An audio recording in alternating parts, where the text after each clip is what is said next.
আসসালামু আলাইকুম, আশা করি আপনারা সকলে ভালো আছেন। তো ফিজিক্স ওয়ানে অনেকে ভয় থাকে। তো ফিজিক্স ওয়ানের কিছু ম্যাথ আছে এক্সামে, তো সেগুলো এক্সামের হচ্ছে ভেক্টর প্রেডিকশন চ্যাপ্টার 1 থেকে। এর আগে একটা পার্ট আমি দিয়েছিলাম ফিজিক্স ওয়ানের, সেখানে একটা ম্যাথ সলিউশন করা হয়েছিল।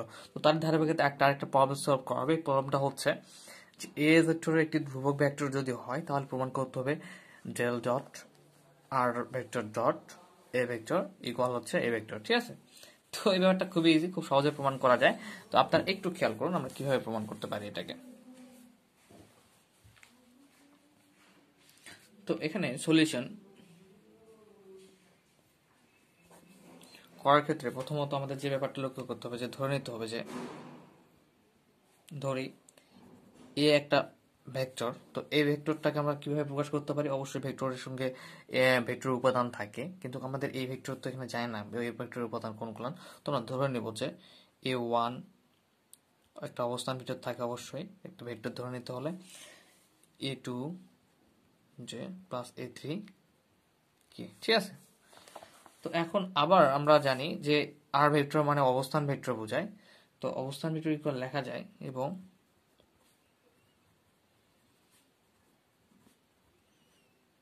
আমরা জানি যে আর ভেক্টর ইকুয়াল হচ্ছে লেখা যায় আই একক ভেক্টর এক্স প্লাস জে একক ভেক্টর ওয়াই প্লাস কে একক ভেক্টর জেড। ঠিক আছে? তো এখন প্রথমত এখানে বলতেছে যে আর ডট এ নির্ণয় করতে হবে আমাদেরকে, তাই না? আর ভেক্টর ডট এ ভেক্টর। তো আমরা যেহেতু দুটো ভেক্টর পেয়ে গেলাম, এখানে এ ভেক্টর আমরা ধরে নিলাম, আর হচ্ছে আর ভেক্টর আমরা কি করলাম যে হচ্ছে আমরা জানি যে আর ভেক্টর একটা অবস্থান ভেক্টর, সেই ভেক্টরটা কিভাবে লেখা যায়। তো এখন আমরা কি করব, এই আর ডট এটাকে বের করে ফেলবো। তো অতএব আর ডট এ ভেক্টর, এটা কিন্তু খুব একটা ইম্পর্টেন্ট ম্যাথ। ঠিক আছে? তো আর ভেক্টর কি লিখলাম, I dot X plus J dot Y, এরপর হচ্ছে কে ডট কে একক ভেক্টর জেড। এখন হচ্ছে ডট কি এ ভেক্টর আমাদের, তাই না? তো এ ভেক্টর এখানে মানগুলো কি কি দেওয়া আছে? A1 আই ভেক্টর একক vector A2 J plus A3 কে। তো আমরা সাধারণত জানি যে একক ভেক্টর হচ্ছে মান ডট ভেক্টর ডট করলে কেমনে হচ্ছে আর কি মান নির্ণয় করা যায়। তো ব্যাপারটা এরকম আসলে, যে এখানে এই পুরোটা কিন্তু এটার সঙ্গে এটা একবার পুরোটা গুণ অবস্থায় আছে, এটার সঙ্গে এটা কি পুরোটা গুণ অবস্থায়, এটার সঙ্গে এটা পুরোটা গুণ অবস্থায় আছে। তো আমরা সাধারণত লক্ষ্য করি যে এখানে এই যে এক্স এর সঙ্গে একটা আই একক ভেক্টর আছে, এখানে A1 এর সঙ্গে আই একক ভেক্টর আছে। আমরা জানি যে ডট গুণনের সময় একটু নোট করে দিচ্ছি যে আই একক ভেক্টর ডট আই একক ভেক্টর হলে মানটা 1 আসে। তাছাড়া বাদ বাকি আই ডট যে ভেক্টর যদি হয় সেক্ষেত্রে 0 আসে, আই ডট যদি কে ভেক্টর আসে সেক্ষেত্রে কি 0 আসে। ঠিক আছে? তার মানে স্যাম একক ভেক্টর গুলো যদি ডট গুণন হয় সেক্ষেত্রে মানটা 1 আসে। তো এখানে আমি একটু ডিটেলস বোঝানোর জন্য যে কাজটা করব, তাহলে এখানে আমাদের হচ্ছে আই ভেক্টর একক ভেক্টর এক্স এর সঙ্গে গুণ অবস্থা আছে কোনটা, A1 J A1 I sorry A1 I, এই যে পুরাটা plus A2 J plus A3 কে। ঠিক আছে? এরপর প্লাস এখানে আছে জে একক ভেক্টর ওয়াই, এটার সঙ্গে তাহলে গুণ অবস্থা আছে A1 I plus A2 J plus হচ্ছে A3 কে। এরপর হচ্ছে প্লাস হচ্ছে এখানে কি কে একক ভেক্টর জেড, এটার সঙ্গে আছে হচ্ছে A1 I plus A2 J plus A3 কে গুণ হচ্ছে, তাই না? তো এই ব্যাপারটা একটু সহজভাবে বোঝানোর জন্য ডট গুণনটা এভাবে দেখাই দিলাম যে কিভাবে করে। আচ্ছা, তো এখন এ পাশে একটু খেয়াল করতে হবে যে এই যে আই ডট আমাদের হচ্ছে এখানে কি এক্স এর সঙ্গে এখানে A1 আই ডট আছে, তাই না? তো আমি বলছি কি, তো আই ডট আই হলে শুধু 1 হয়, তাহলে এখানে একটা আই ডট আছে, এখানে একটা আই ডট আছে।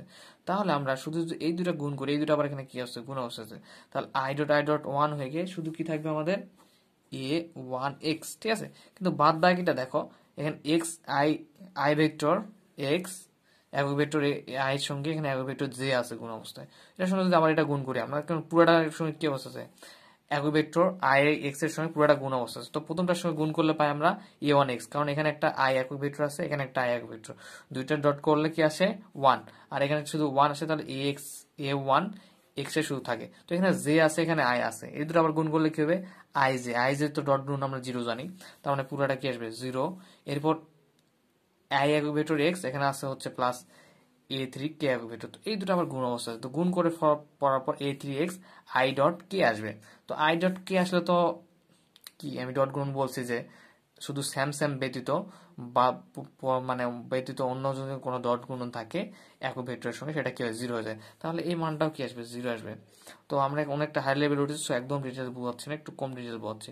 প্লাস এখানে জে ডট আই, তো এই ভিন্ন তো একক ভেক্টর গুলো কি, জে একক ভেক্টর ওয়াই ডট হচ্ছে কি a1i গুণ অবস্থা আছে, তাই না? তো আই জে তো কি এখানে ভিন্ন, না বোঝা যাচ্ছে এরা তো ভিন্ন একক ভেক্টর, তার মানে ডট গুণ করলে কি হয়ে যাবে 0 হয়ে যাবে। প্লাস এখন এটার সঙ্গে আবার এটা a2y জে একক ভেক্টর দুইটা সেম, দেখো জে একক ভেক্টর জে একক ভেক্টর গুণ অবস্থা, তার মানে মানটা কি আসবে 1, জে একক ভেক্টর জে একক গুণ করলে 1 হয়ে গেলে এখানে কি থাকে a2y, তার মানে a2y ইনটু 1 করলে সেটাই যেটা হয় সেটা থাকে a2y থাকে। এরপর আবার জে একক ভেক্টর y এর সঙ্গে যদি আমরা এই পার্টটাকে গুণ করে ফেলি, তো দেখো জে একক ভেক্টর এখানে কে একক ভেক্টর, ভিন্ন ভিন্ন একক ভেক্টর যদি গুণ করা হয় ডট গুণ করে, সেক্ষেত্রে কি হয়ে যায় আমরা একটু আগে শিখলাম যে 0। ওকে, এরপর ফাইনালি আমরা এখানে একটু দেখি কে একক ভেক্টর জেড, এখানে আছে কি a1i, তো আই আর কে দুইটা ভিন্ন একক ভেক্টর, তো আমরা এখানে 0, এখানে জে কে এটার সঙ্গে এটা গুণ করলে দুইটা ভিন্ন একক ভেক্টর, তো আমরা 0। এরপর পরবর্তী দেখো a3 এখানে কে ভেক্টর কে একক ভেক্টর জেড, ঠিক আছে, a3 কে একক ভেক্টর, এখানে কে একক ভেক্টর জেড, তো দুইটা একক ভেক্টর তো সেম এখানে, তার মানে কে ডট কে করলে কি হয়ে যাবে আমাদের 1 চলে আসবে। তো 1 ইন্টু এখানে কি থাকবে a3 আর জেড থাকবে, তার মানে আমরা দেখতে পারি a3z। তো এখন একটু ফাইনাল লাইনটা লিখে ফেলি আমরা, কেমন হয় a1x plus a2z y, sorry, আর এখানে আছে হচ্ছে a3z। ওকে, তো ফাইনালি আমরা এটা নির্ণয় করে ফেললাম। এখন বলতেছে যে ডেল একটা গ্রেডিয়েন্ট আছে, আসলে এটা হচ্ছে গ্রেডিয়েন্ট বোঝায় এটাকে দ্বারা। তো এটা হচ্ছে ডট আর ডট এর প্রমাণ করতে হবে, তাই না? ইকুয়াল হচ্ছে আবার এ একক এ ভেক্টরটা যেন চলে আসে, যেটা আমরা ধরছি। তো আচ্ছা, তো এর জন্য আমরা জানি যে, আমরা লিখে দিচ্ছি, অনেকে হয়তো জানে না তাদের জন্য, যে আমরা জানি ডেল ভেক্টর ইকুয়াল লেখা যায় যে delta by delta X I একক vector, delta by delta Y J একক vector, plus delta by delta Z K একক ভেক্টর। ওকে, তো আমরা এখন যে কাজটা করব খুবই সহজ একটা কাজ। তো আমরা তো এটা জানি যে গ্রেডিয়েন্ট থেকে এটা আমরা পাই যে ডেল্টা ইকুয়াল লেখা যায় কি ডেল্টা বাই ডেল্টা এক্স হচ্ছে আই একক vector, delta by delta Y J একক vector, delta by delta Z K একক ভেক্টর। ওকে, তো আমরা সেই কাজটাই করব এখন। এই যে মানটা পেয়েছি এটার, এখানে এই মানটার সঙ্গে এই ডেলটা আবার ডট করে ফেলবো। তো ইতিমধ্যে তোমরা জানো যে ডটটা কিভাবে করতে হয়। তবে এখানে একটা ব্যাপার আছে, সাপোজ দুইটা গুণ করে দেখতে পাচ্ছ যে একটাতে একক ভেক্টর আছে, একটাতে একক ভেক্টর নেই। দেখো এখানে কিন্তু এই দুটো আমাদের গুণ করতে হবে, এখন ডট করতে হবে। তো এখানে তো একটা ভেক্টর আছে, এখানে একক ভেক্টর নেই। তো যদি দুইটা একক ভেক্টর না থাকে, তাহলে একটা ভেক্টর থাকলে ডট করার পরেও একক ভেক্টর থাকবে, ঠিক আছে? তো পরবর্তীতে দেখো এখানে আমি একটু ফিচারটা বলতে, ডেল এক্স আছে, ডেল ডেল এক্স এর অন্তরীকরণ এক্স এর সাপেক্ষে, এখানে ওয়াই এর সাপেক্ষে, এখানে জেড এর সাপেক্ষে অন্তরীকরণ। যারা আমার ক্যালকুলাস ক্লাসটা করেছো, ক্যালকুলাস আমার পেইড ক্লাস আছে, সেগুলো যারা করতেছো তারা আশা করি জানো যে ক্লাস মানে কিভাবে অন্তরীকরণ করতে হয়। আচ্ছা, তো এখন পরের পেজে আমরা এই কাজটা করে ফেলি, তাদের প্রত্যেকের সাথে হচ্ছে ডট করে ফেলি। ওকে, তাহলে এখানে ডেল ভেক্টর ডেল ডট হচ্ছে আর ডট এ ভেক্টর। আচ্ছা, ডেল ইকুয়াল তাহলে আমরা কি জানি, বললাম যে ডেল ডেল এক্স, এখানে আই দেওয়া যায় একক ভেক্টর, সমস্যা যে কোনো এক পাশে দিলে হয়, ডেল ডেল ওয়াই জে একক vector plus I J K একক ভেক্টর ডেল ডেল জেড। ওকে, এখন ডট, এখানে একটা ব্যাপার আছে যে এটা পুরোটা মান পেলাম আমরা, গুণফলটা একটু আগে দেখলাম যে a1x plus a2y plus a3z। ওকে, তখন কি করবো আমরা, তো এই পুরোটা পার্টটা কিন্তু আবার দেখো ডট এটার সঙ্গে হয়ে আছে, তার মানে এটার সঙ্গে এবার এটা পুরোটা কি ডট হয়ে আছে, এটার সঙ্গে পুরোটা ডট হয়ে আছে, এটার সঙ্গে আবার পুরোটা ডট অবস্থায় আছে। তো আমরা এক্সট্রা করে ফেলি, তখন তোমাদের বুঝাইতে সুবিধা হবে আমার। তো দেখো এখানে কি আছে, আই একক ভেক্টর ডেল ডেল এক্স, এখানে আছে a1x plus a2y plus a3z, ঠিক আছে? আবার এটার সঙ্গে কি পুরাটা ডট, প্লাস ছিল, এটা ডট এখানে ডট হচ্ছে, এখানে এটার সঙ্গে এটা পুরোটা ডট অবস্থা আছে। তো এখানে যে vector del del Y a1x a2y a3z, ঠিক আছে। এর পরবর্তীতে আবার এখানে কি কে ভেক্টর ডেল ডেল জেড, এখানে আছে হচ্ছে কি a1x plus a2y plus a3z, ঠিক আছে।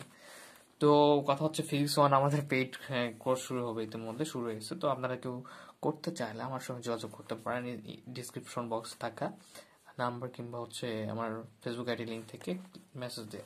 আচ্ছা, তো এখন এখানে ব্যাপারটা দেখো, একটুখানি খেয়াল করো। তো আমরা অন্তরীকরণের কিছু রুল জানি যে ডিডিএক্স এক্স এর সাপেক্ষে যদি এক্স কে অন্তরীকরণ করা হয় সেক্ষেত্রে মানটা আসলে ধর 1, কিন্তু এক্স এর সাপেক্ষে যদি কোনো ধ্রুবককে অন্তরীকরণ করা হয় এ বি সি বা এনিথিং যেটা এক্স নাই, যেখানে যে ফাংশনে কোনো এক্স নাই সেটা হচ্ছে ধ্রুবক ফাংশন। তো ধ্রুবক ফাংশন যদি এক্স এর সাপেক্ষে অন্তরীকরণ করা হয় সেক্ষেত্রে যদি 0 আসে, ঠিক আছে। তো আমরা এখানে দেখো ডেল বাই ডেল এক্স মানে এটাকে আমরা ডিডিএক্স এ মনে করতে পারি, ডেল ডিএক্স যে সেম টু সেম ডিডিএক্স। তো এটাকে যদি আমরা এখন এখানে দেখো গুণ করে ফেলি, তো এখানে দেখো এটার সঙ্গে গুণ করি, তাহলে দেখো এক্স এর সাপেক্ষে এক্স আমাদের অন্তরীকরণ করতে হচ্ছে, এই যে এক্স, তাই না, a1x থাকতেছে। তার মানে আমাদের এখানে a1 ধ্রুবক, আর কোনো ফাংশনে যদি ধ্রুবক থাকে সেটাকে সামনে নিয়ে সেই হচ্ছে এক্স ফাংশনটাকে আমরা অন্তরীকরণ করতে পারি। কিন্তু এখানে y আছে, এখানে z আছে। তো একটা ব্যাপার ভালোভাবে বুঝাই দিচ্ছি। তো এখানে ব্যাপারটা কেমন হয়ে যাবে একটু দেখাই দিই, একটা পরবর্তীটা দেখাই দেবো না। আই একক ভেক্টর ডেল ডে এক্স, এখানে গুণ, এখানেও কিন্তু গুণ অবস্থায় গুণ করে যদি ফেলি তাহলে এক্স, তারপর আই একক ভেক্টর ডেল ডেল এক্স কি আছে এখানে a2y, তাই না, গুণ অবস্থায় আছে। তো প্লাস আই একক ভেক্টর ডেল ডেল এক্স এখানে a3z, তাই না। তো ব্যাপারটা হচ্ছে আমি একটা পার্ট বুঝাচ্ছি এটুকু, পরের গুলো হচ্ছে জাস্ট তোমরা বুঝে নিবা। আমি একটা মান বের করে দেখাচ্ছি সিস্টেমে। তো এটার সঙ্গে এক্স এর সাপেক্ষে অন্তরণ করি, আমরা জানি ধ্রুবক যদি থাকে কোনো অন্তরীকরণযুক্ত ফাংশনের সঙ্গে, তাহলে ধ্রুবকটা সামনে নিতে হয়, এন্ড অন্তরীকরণ ফাংশনটাকে আমরা কি করি এক্স এর সাপেক্ষে অন্তরণ করি। তো এক্স এর সাপেক্ষে অন্তরণ করবে, এখানে তো এক্স আছে ফাংশন চলক, তাহলে আমরা এক্স এর সাপেক্ষে অন্তরণ করতে পারবো। তাহলে ডিডিএক্স a1 টাকে পার করে নিলে থাকতেছে কি শুধু এখানে থাকতেছে এক্স, তাই না, ডিডিএক্স এক্স, এখানে আই একক ভেক্টর আছে। তাহলে ডিডিএক্স করলে কি আসে আমাদের 1, তাহলে শুধু কি থাকে আমাদের a1 একক ভেক্টর ইনটু 1।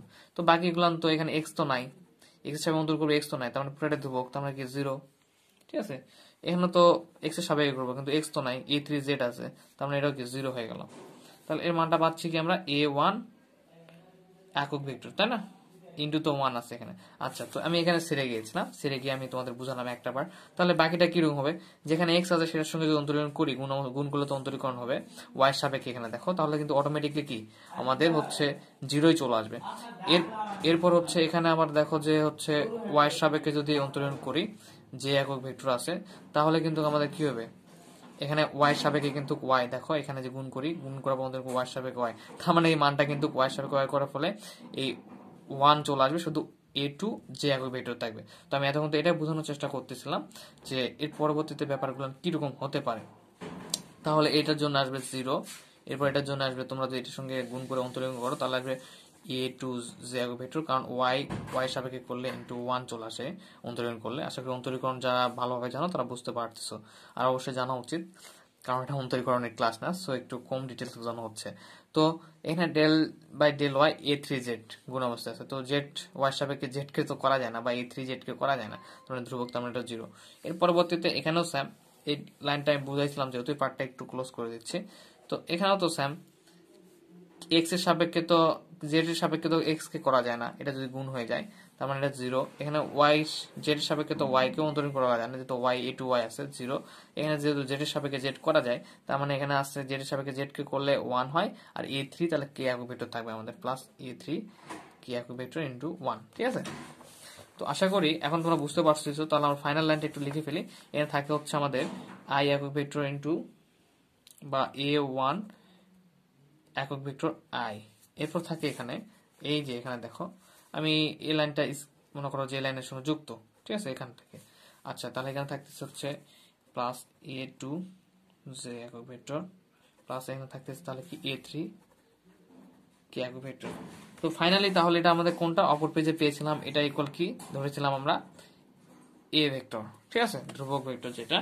তো তাহলে আমরা অতএব লিখতে পারি যে del dot R vector dot A vector equal এই যে এই ভেক্টরটা আমরা পেলাম। কোথা থেকে পেলাম দেখো, এই যে আর del dot R vector dot হচ্ছে এ ভেক্টর ইকুয়ালি আমরা মানটা বের করলাম, এ ভেক্টর চলে আসলো। তো আমরা ব্যাপারটা প্রথমত এ ধরে নিলাম, কি কি করলাম একটু আলোচনা করি।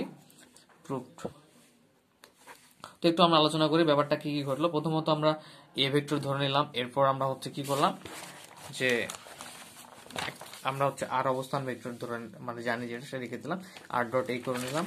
করার পর আমরা জানি আবার ডেল ইকুয়াল কি লেখা যায় সেটা লিখে ফেললাম, ডেল ডট হচ্ছে আর ডট এ করলাম, করার ফলে আবার এই ভেক্টরটা পুনরায় চলে আসলো। তো আজকে পর্যন্ত ছিল ক্লাসটা, আশা করি তোমরা বুঝতে পারছো সকলে। আর হ্যাঁ, অসংখ্য ধন্যবাদ যে ক্লাসটি দেখার জন্য। আর অবশ্যই অবশ্যই সাবস্ক্রাইব, কমেন্ট আর লাইক করে আমার সঙ্গে থাকবেন। নেক্সট ভিডিও জানার জন্য ধন্যবাদ। আসসালামু আলাইকুম।